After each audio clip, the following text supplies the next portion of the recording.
We use energy to stay alive.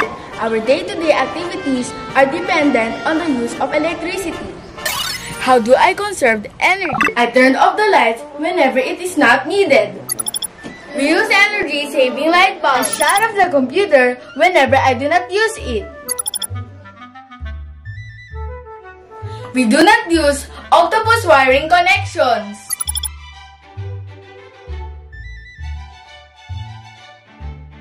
I turn off entertainment devices when I am not using them. Oh, I gotta record. If it is sunny, we do not use light bulbs to make our home bright.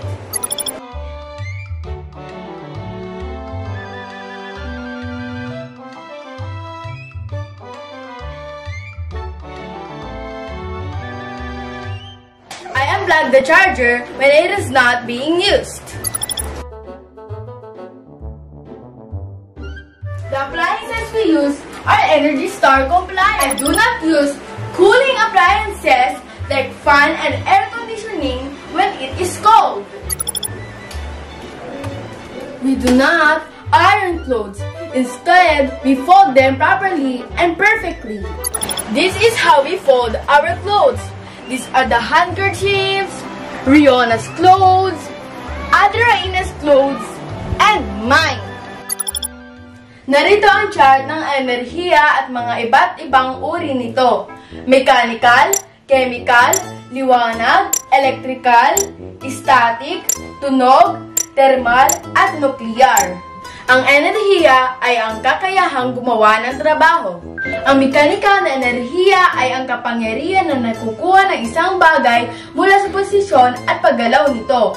Ang mga halimbawa ng mekanikal na enerhiya ay ang kapangyarihan ng isang football na lumilipad sa himpapawid.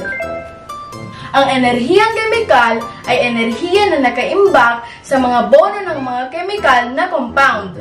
Ang kemikal na enerhiya ay maaaring ilabas sa panahon ng isang kemikal na reaksyon, kadalasan sa anyo ng init. Ang ganitong mga reaksyon ay tinatawag na exothermic. Ang kemikal na enerhiya sa pagkain ay binago ng katawan sa mekanikal na enerhiya at init. Ang nagliliwanag na enerhiya na kilala rin bilang electromagnetic radiation o EMR. Ito ay enerhiya na ipinapadala ng walang paggalaw ng mass. Sa praktikal na pagsasalita, ito ay enerhiya na matatagpuan sa mga electromagnetic wave na kilala rin bilang liwanag. Ang liwanag ay gawa sa mga individual na particle na tinatawag na photon. Bawat isa ay may dalang maliit na packet ng enerhiya. Ang enerhiyang elektrikal ay enerhiyang nakukuha bilang resulta ng paggalaw ng mga elektron. Kapag ginagamit ng maluwag, ang electrical na enerhiya ay tumutukoy sa enerhiya na convert mula sa potensyal na enerhiya ng kuryente. Ang enerhiya na ito ay ibinibigay ng kombinasyon ng electrical current at electric potential na ibinibigay ng isang electrical circuit. Ang static na enerhiya ay isang kawalan ng balanse ng mga singil sa kuryente sa loob o sa ibabaw ng isang material. Nananatili ang singil hanggang sa makaalis ito sa pamamagitan ng electric current o electrical discharge. Ang enerhiya ng tunog ay ang enerhiya na nalikha ng mga bagay na nanginginig. Kapag ang mga bagay ay nag-vibrate, gumagawa ng mga sound wave. Ang mga sound wave ay may kakayahang magdala ng vibration sa pamamagitan ng isang medium. Nagre-resulta ito sa paglipat ng enerhiya na nakolekta sa mga vibrations.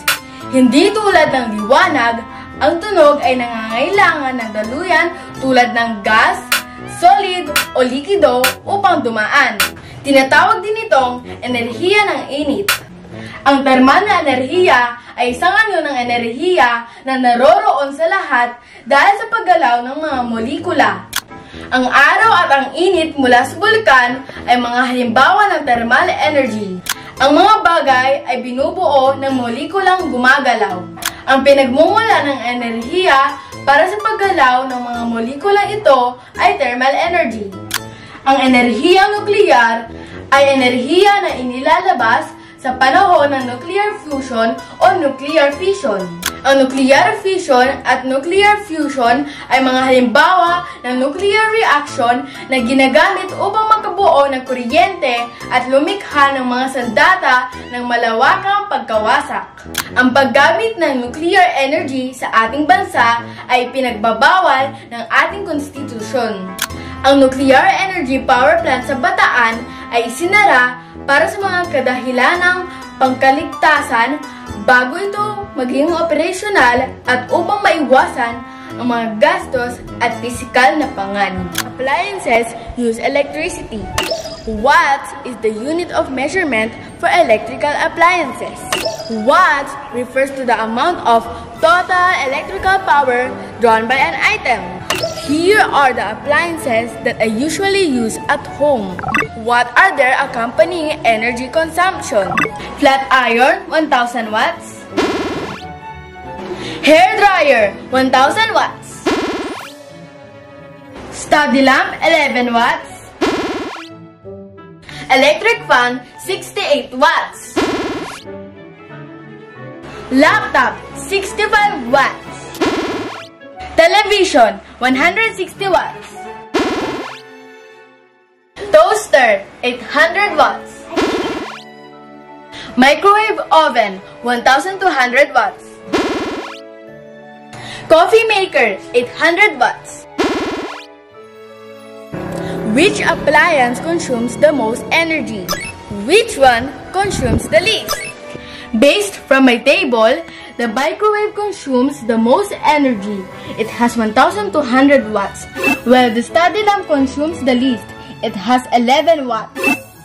Ito po si Rian si Escan, ika-6 na baitang. Happy homeschooling!